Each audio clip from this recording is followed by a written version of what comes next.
welcome to Do It Like a Dancer. Today I'm going to be talking about the secret to good ballet arms. Alright.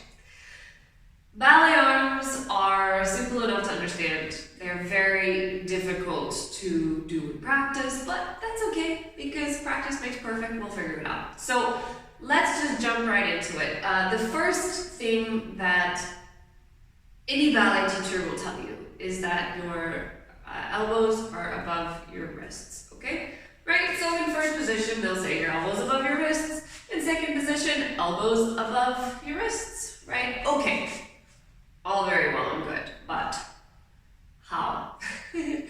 Basically, I think what ballet teachers miss is that there's actually work to do in learning how to use and isolate the proper muscles, because ballet has to do with where your shoulder blades are and where your shoulders are, right? So if you haven't learned to isolate your shoulder blades, for example, and be able to move them on their own, then this is what's going to happen. Like, naturally, it's not anything against you, it's just that this is what's going to happen because you haven't learned how to work on the different parts of your back. So one of the exercises that I've started doing that I really like with beginning dancers is to start to basically work on this rotation, right?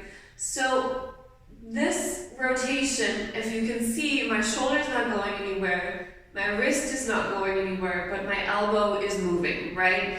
It has to do with the muscles back here, but it also has to do with understanding how your elbows work. So if you put your hand on the floor, you don't have to be double jointed for this, just try it. You can see that your elbow moves, right? It rotates like this, right? Some people's elbows are not built like this, which is totally fine. You can find other ways of doing this exercise, but this is something that most people have this, and it is a good thing to understand that as you rotate your elbow, you can start to try and do this without having your hand on the floor. Then basically this rotation of the elbow is what gives your arms this quality, this floating quality. It actually is not about your hands. Your hands actually should be a little bit relaxed. It has everything to do with the ability to rotate the elbows. So another exercise which I really like to do is if you hold your arm, it has to be a little bit in front of you.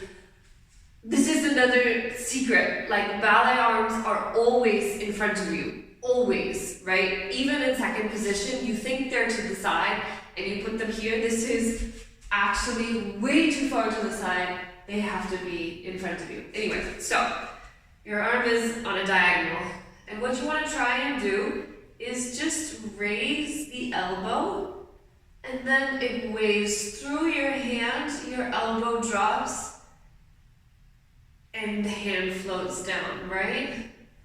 So these waves of bringing the elbow up and then letting it drop is a great exercise for floaty ballet arms. You can make sure you do it on the left arm as well, even though it's harder, because otherwise you'll have crooked, lopsided arms. It's really important to note that when I'm doing this, my elbow is not coming behind me, right? I'm not doing circles like this, right? It's just rotating, and actually my shoulder is not going anywhere.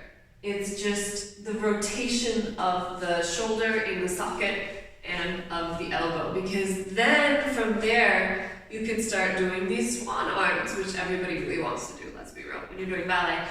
But again, this is a good practice for ballet arms, is to be able to pick up the elbows first, right? The elbows come up, then the fingers come down. Generally speaking, in ballet arms, if you're going up, your elbows come first, right? If you're going up, your elbows come first. If you're going down, your fingertips come first, right? going down, your fingertips come first. So that's really about it. Like, again, it's a simple theory, but it's very difficult in practice. So what I recommend doing is a few different things.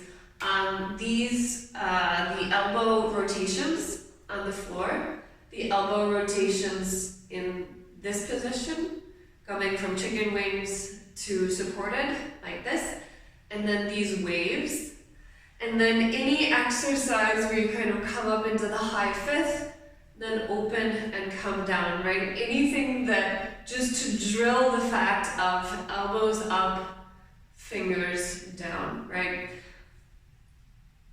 The last tip that I'm going to leave you with is be careful of your wrists. A lot of beginning dancers do this, right? And then come down because they've seen this sort of, they've seen this basically in ballet dancers, and they think that you go like this. It is not, you don't actually force the wrists back at any point in time. It's just that they extend. You want to think about the energy of your middle finger reaching out as far as you possibly can. So it is because of that stretch that it looks like your hands tip up a little bit, and then but then they should just float at the end of the arm, right? So you don't actually change the position of the wrists too much. They should stay more or less simply just kind of floating at the end of the arms. That's that. I hope that helps. Let me know in the comments how it goes. If you have any questions, do let me know. If you would like tutorials on anything else, also let me know. If you like what you see, share it with a friend. Do all the various YouTube things, you know what they are. Shout out to the patrons, and I will see you next time. Have a lovely day. Bye-bye.